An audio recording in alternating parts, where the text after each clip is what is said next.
Hello. Today we're going to be talking about the intersection of the prison industrial complex and the military industrial complex. I'm your host, Skylar Sabo, and we're going to be reading from this book called Genders. Well, no, I said it wrong. It is Captive Genders, and we're going to be reading from this one chapter written by a very special comrade by the name of Chelsea E. Manning. Chelsea E. Manning was, she's a veteran who basically released very valuable information about the prison, the military industrial complex, and she was sentenced to prison for it. And she essentially, in a nutshell, was tortured for it, and she was released just recently, and like we're blessed to have her with us today. Like still alive, still free. But like the fact that she was in prison at all is it's astounding. It's just utterly astounding. And it's just the fact that the fact that she was in prison for the very nature of the fact that she exposed the truth about Western imperialism. It definitely goes to show what side the state truly is on. So that's what this chapter is going to most likely be about. I haven't read it yet, but knowing who Chelsea E. Manning is, I have a good idea that this is going to be a good read. So let's do it. On the intersection of the military and prison industrial complex by Chelsea E. Manning.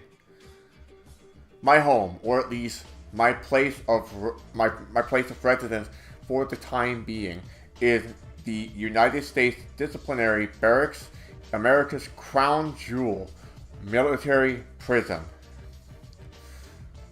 Being both a military institution and a prison, it lies in a unique, though not necessarily uncommon, intersection of both two of the world's largest institutional ecosystems.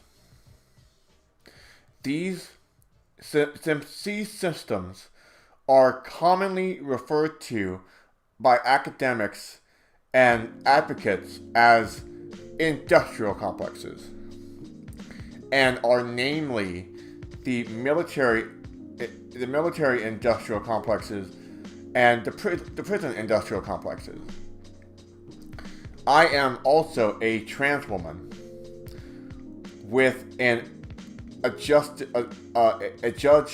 sentence of 35 years.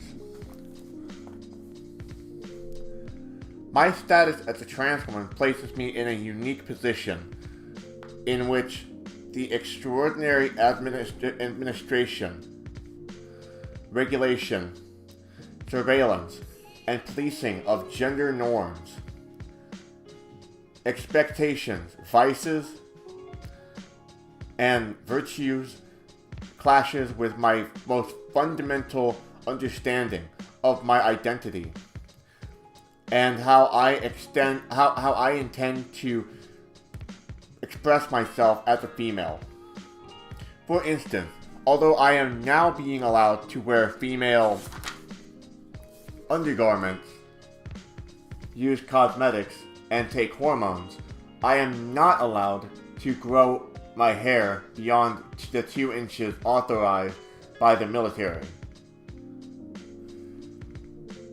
I am going to discuss my specific situation, but I also intend to offer some broad definitions of the military and prison industrial complexes and discuss the effects these systems have on our society, both separately and combined, and consider some ideas and methods that can be used to regulate the expansion of, or at least minimize, the scale and effects of the military and prison industrial complexes.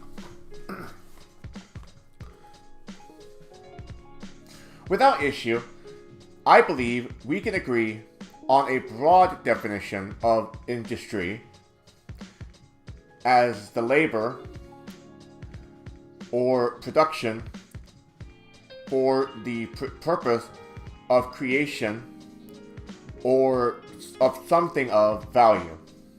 I believe we can also define a complex as the whole of or sum of complicated or interrelated parts. There we go. From here, I shall begin to generalize and define an industrial complex as the sum of complicated and interrelated parts for the production of something assumed to be of value. There can be more specific forms of these industrial complexes, so to speak, depending on their circumstances and contexts. For instance, the military-industrial complex can be described as an informal alliance with the military, defense contractors, and related government departments and agencies, including the intelligence service and surveillance apparatus.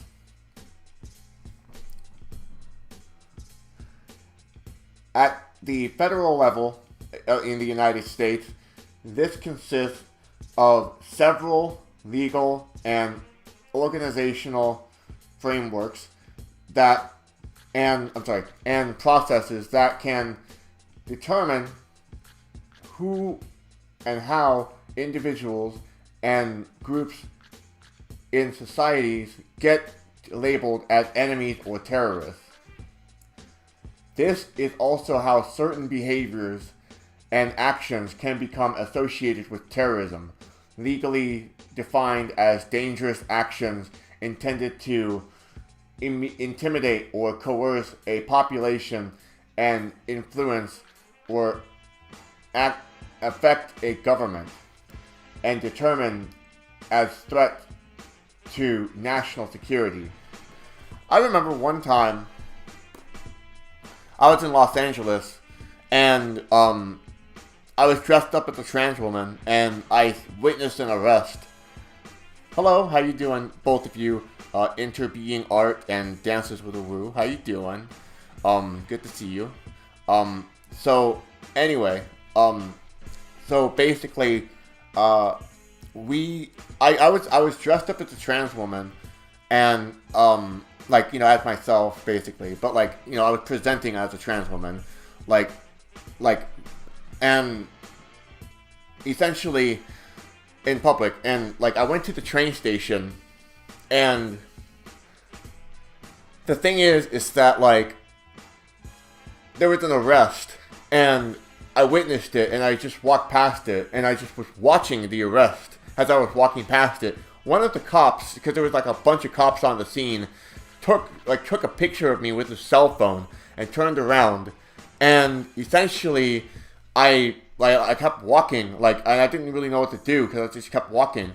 All of a sudden, like, as I was waiting for my train, all of the cops started walking towards me. Luckily, I had my phone on me, and I just started, like, you know, I didn't have my phone in my pocket, I had it in my hand, and I just started filming them.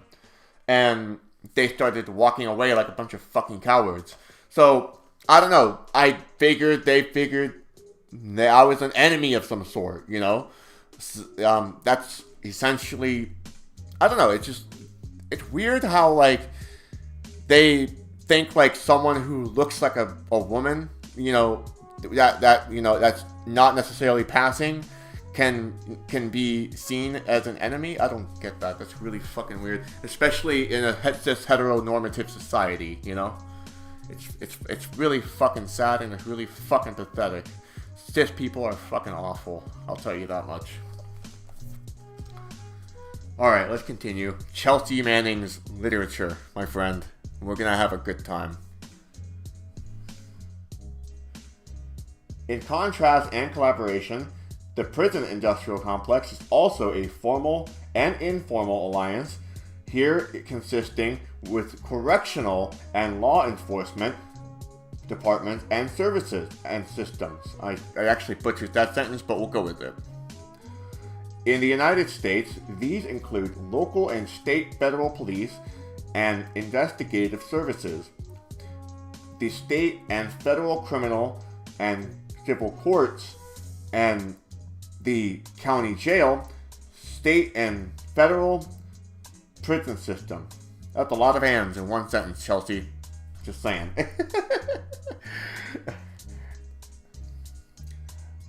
Anyway, these processes determine how individuals and groups in society are labeled as criminals. How certain behaviors and actions in society become associated with criminals and are classified as crimes liable to punishment by the law. As you can see, the purpose and intent of the military and prison industrial complex is very similar and do not exist independent of each other. While both systems are created and often appear to be functioning separately, there are more and more instances where they operate in unison. This is especially the case in our post-9/11 world, in which these frameworks and structures overlap and operate together in many places.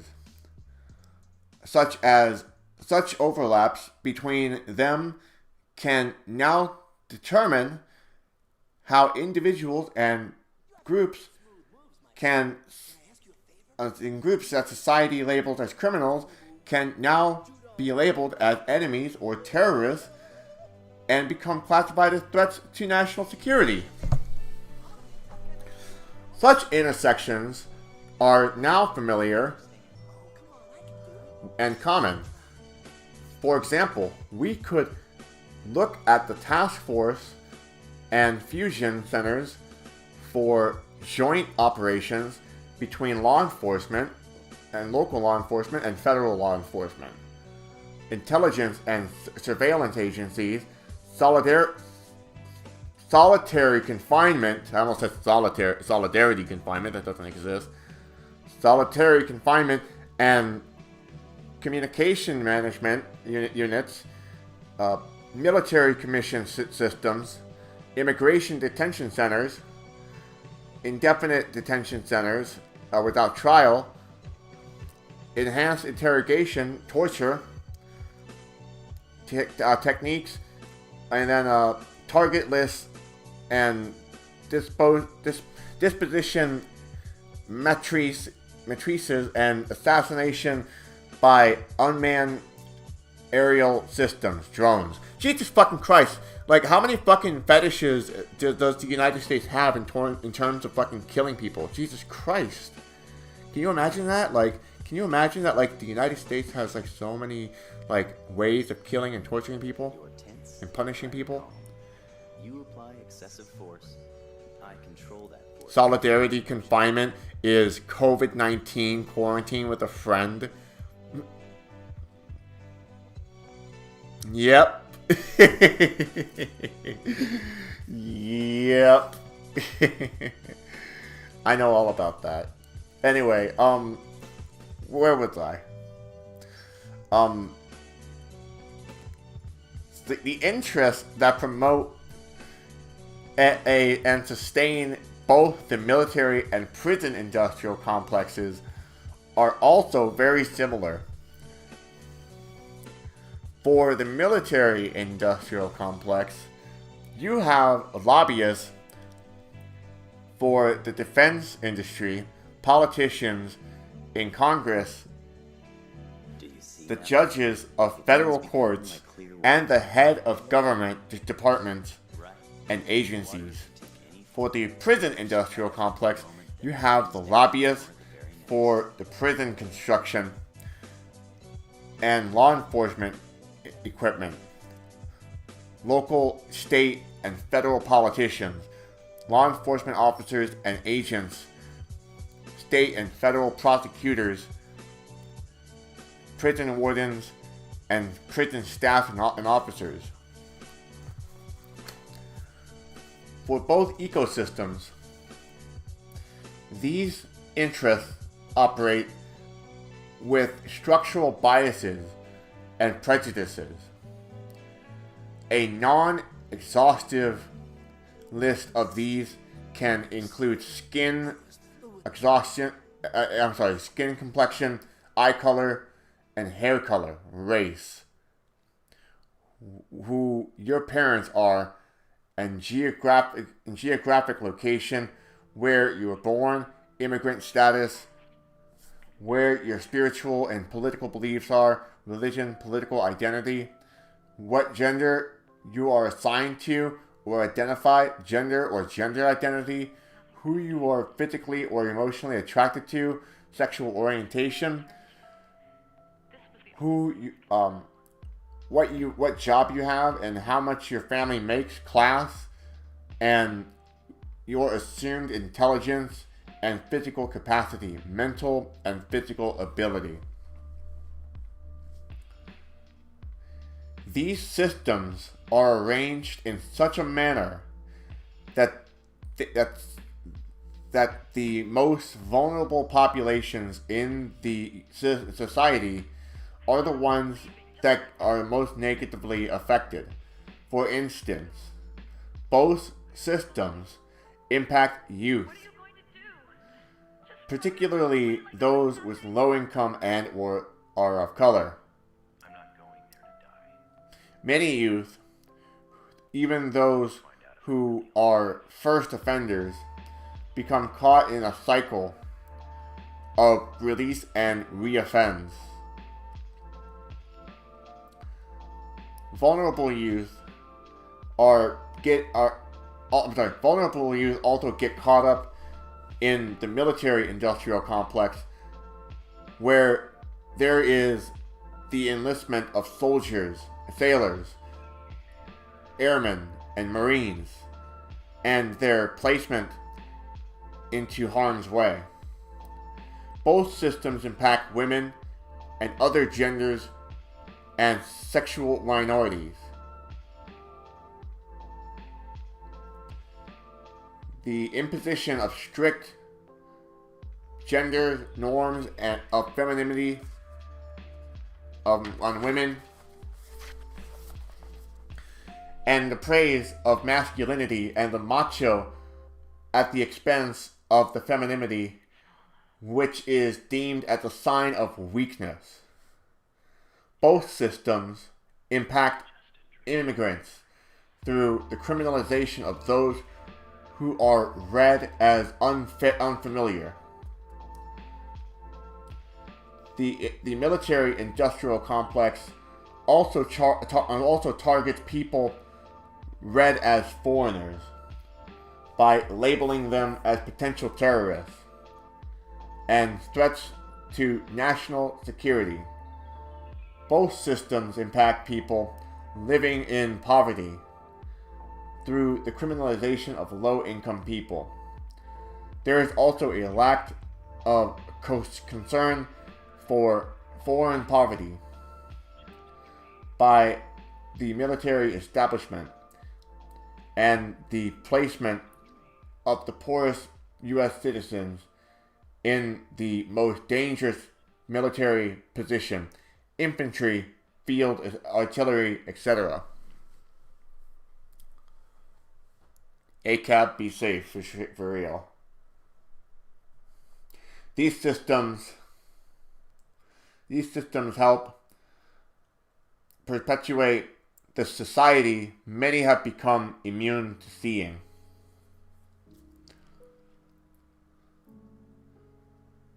Related, they have established a lack of public funding for often popular social programs and extract funds that should be used for healthcare, education, housing, and transportation and funnel them towards the construction and maintenance of police stations, jails, prisons, and parole offices at home, and ships and military bases and overseas.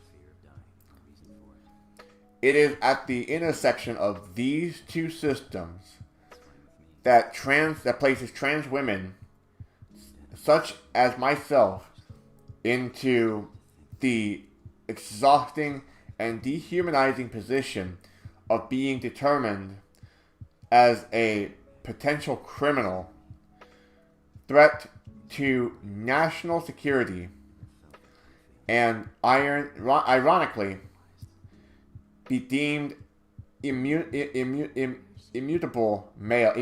male.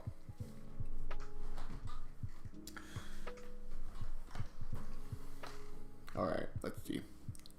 For example, when I was a homeless teenager in 2006, I was trying to survive in the Midwest and on the street of Chicago. Without structure and support, I left to fend for myself against both systems. The prison industrial complex had the power to imprison me and label me as an offender for life. For crimes as small and victimless as loitering in public areas, trespassing in private parking areas, and being suspected of solicitation for prostitution. The reality from my perspective was clear, that I had nowhere not to loiter or trespass, and that my perceived sexual orientation, living as an effeminate gay male at the time, allowed law enforcement officials to assume that I was a prostitute. I had the same fucking problem, especially in LA. I had that same exact fucking problem. Like basically the law enforcement literally thought I was a prostitute just for walking down the street. People they literally stopped me and would ask me where I was going, and they would ask me what the fuck I was doing, and they would ask me what I was up to. And what do? You don't fucking answer them. You don't fucking answer them. No, you don't fucking talk to them. Don't fucking talk to cops, period.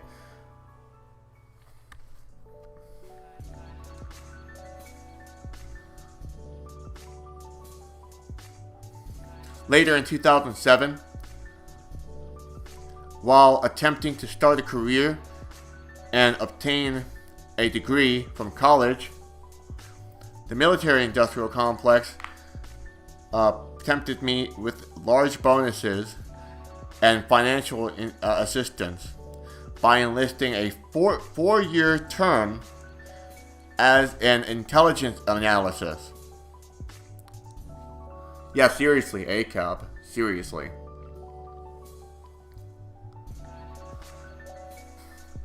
For sure. Seriously. ACAB. Anyway.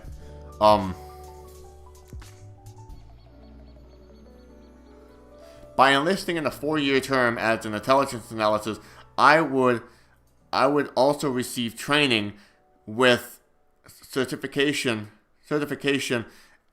and tuition assistance, and receive more pay without paying for taxes for deploying to Iraq or Afghanistan. Yet despite my certain sexual orientation and uncertain gender identity, I placed myself into a structure of strict sexual and gender norms and expectations, compounded by the don't ask, don't tell law, still in effect to this day. Yeah, thanks, Bill Clinton.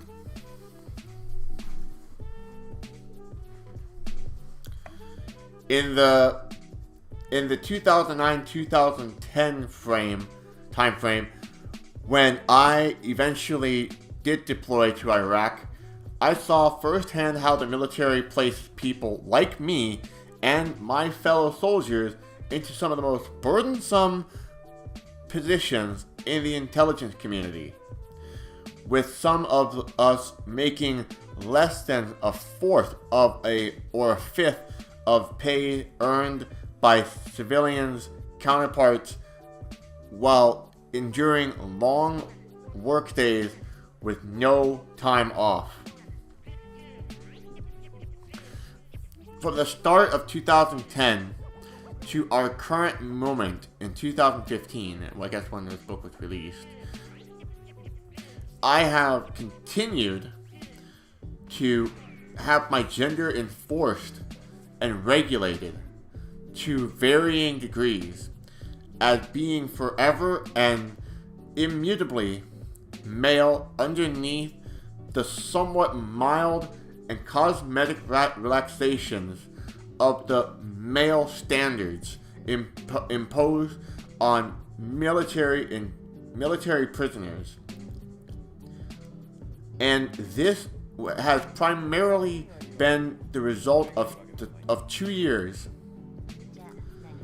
of public pressure and litigation to compel the military and the Secretary of Defense to provide an accommodation as recommended by medical and mental health professionals and the World Professional Association of Transgender Health Standard of Care.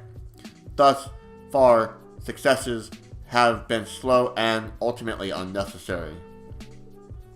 How do we begin to roll back the widespread effects of these two continually expanding industrial complexes? One thing we can do is identify what the institutions are and what the interested parties involved behind them, who and what. We can identify the scope and range of the institutions driving the industrial complexes where. We can identify what the general objectives of the parties identified are, and specific objectives each component of them has to meet the general objective for why. Through educating each other and ourselves, we can fill the gap in our understanding of the world around us. We can inventory all of the things that we know from our experience and find out what we don't know and understand. But this is only the first step. From here, we can use our improved and continually improved understanding of how the institution works to identify weakness and vulnerabilities within them. These are going to depend upon the context in which the specific institutions operate. For instance, a private corporation is going to have a different vulnerability than a public department or agency does. These are for us to figure out in our local circumstances. We must also communicate with each other, sharing knowledge, experience, ideas, criticisms with each other. Through this kind of communication, which institutions naturally and reflectively attempts to stifle, we can help to regulate the expansion and to minimize the scale effect of the military and prison industrial complexes in our lives. Ultimately, it may be that the quality and sometimes quantity of the lives of our more vulnerable siblings in society, and potentially even ourselves at times, it depended on such insights and observations. Going back to my homeless situation in 2006, I certainly need to make these not at all intuitive leaps towards understanding the military and prison industrial complex in order to survive. Thus, as it stands today in 2015, we can be successful. That was actually a really good read. It wasn't too long at all. It was very short, but it wasn't too long and it was straight to the point. And Chelsea Manning is on Twitch right now. And Chelsea Manning is also part of the Gravel Institute, which is basically a alternative to PragerU. So if you want to support Chelsea Manning, definitely do so today. Also, if you want to get the book that I'm reading right now, it's called Captive Genders. And it's a really good book. It was recommended to me by Lin Wu, or Dr. Wu, on Discord, I think. So, yeah, so definitely check this book out. It's a really good book. So, what do I think of what Chelsea Manning had to say? It's interesting. It's not my first book, or my first piece of literature on both the prison and military industrial complex, and it is a little short for it, but it does bring into some perspective, like that, you know, I didn't really consider. Like, for example, like you know, like one thing for sure is that like her experiences being a trans woman and being homeless on the street, it's pretty similar to mine, but it's also very different than mine as well. Like, when I was homeless and being a trans woman, like, I was basically harassed by a lot of police officers just because I was looking trans, and I was just like walking to places, and I got like my picture taken all over the place. I never got harassed for loitering in places, but I did get like told I wasn't allowed to wait in certain places, you know, because I was told to wait. I was told to wait here, and then someone else would come by and tell me I can't wait here. So that would happen. So maybe that's what Chelsea Manning would also go through. So who knows? I'm just saying, like, my experiences are different than hers, and who knows what happened. It's also that we all go through different experiences, and I think that her experiences are just as valid as anyone else's. And what makes it really interesting as well is that like it definitely shows that like the fact that she went to jail for her experiences with the prison and military industrial complex, you know, it shows that we're under attack right now, you know, like we're being reformed, sure.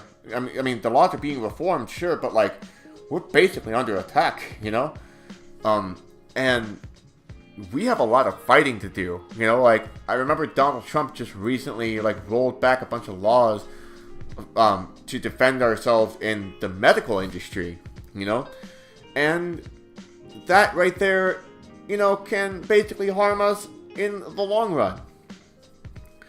And what about, like, you know, the don't ask, don't tell? I forgot about the don't ask, don't tell one. You know, like, I mean, granted, why would I even want to serve in the military to begin with? But if I have to serve in the military, it's gonna have to be under, you know, an assumed gender of some sort. You know, and it's gonna be unfortunate. So, but yeah, I refuse to join the military. Fuck the military. But anyway, that's it for today. Tell me what your thoughts on Chelsea Manning's literature, my friend.